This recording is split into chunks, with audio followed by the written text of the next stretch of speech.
કતારગામના ડભોલીમાં આંગણવાડીના બાંધકામ સમયે પહેલા માળેથી પટકાતા યુવાન શ્રમિકનું મોત, સુવિધાના અભાવે દુર્ઘટના સર્જાઈ હોવાનો પરિવારનો આક્ષેપ।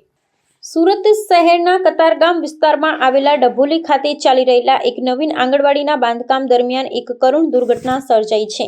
અહીં ચણતર કામની કામગીરી ચાલી રહી હતી ત્યારે પહેલા માળે ઈંટો ચડાવતી વખતે 28 વર્ષીય શ્રમિક મેહુલ પરમારનું સંતુલન ખોરવાતા તે નીચે પટકાયો હતો। ઊંચાઈ પરથી પટકાવાને કારણે શ્રમિકને ગંભીર ઇજાઓ પહોંચી હતી અને તેનું ઘટના સ્થળે જ કમકમાટી ભર્યું મૃત્યુ નીપજ્યું હતું। આ બનાવને પગલે બાંધકામ સ્થળે ભારે દોડધામ મચી ગઈ હતી અને સ્થાનિક શ્રમિકોમાં શોકનું મોજું ફરી વળ્યું હતું। મૃતક યુવાનના પરિવારજનોએ આ ઘટના માટે સીધી કોન્ટ્રાક્ટરની ગંભીર બેદરકારીને જવાબદાર ઠેરવી છે। પરિવારના આક્ષેપ મુજબ બાંધકામ સ્થળ પર શ્રમિકોની સુરક્ષા માટે કોઈપણ માપદંડો જાળવવામાં આવતા ન હતા અને શ્રમિકો જોખમી રીતે કામ કરવા મજબૂર હતા।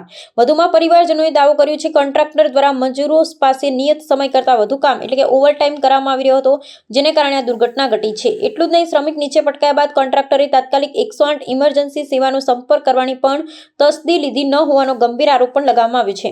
આ ઘટના બાદ મૃતકના સ્વજનોમાં ભારે રોષ જોવા મળી રહ્યો છે અને તેઓએ ન્યાય માટે અવાજ ઉઠાવ્યો છે। પીડિત પરિવારે સ્પષ્ટ શબ્દોમાં ચીમકી ઉચ્ચારી છે કે આ દુર્ઘટનાને બદલે કોન્ટ્રાક્ટર દ્વારા મૃતકના પરિવારને યોગ્ય આર્થિક વળતર ચૂકવવામાં આવે। તેમણે વહીવટી તંત્ર અને કોન્ટ્રાક્ટરને ચેતવણી આપી છે કે જ્યાં સુધી તેમની આર્થિક સહાયની માંગણી સંતોષવામાં નહીં આવે ત્યાં સુધી તેઓ મેહુલ પરમારના મૃતદેહનો સ્વીકાર કરશે નહીં। હાલમાં આ મામલે પોલીસ ફરિયાદ અને તપાસની તજવીજ હાથ ધરવામાં આવે તેવી શક્યતા છે।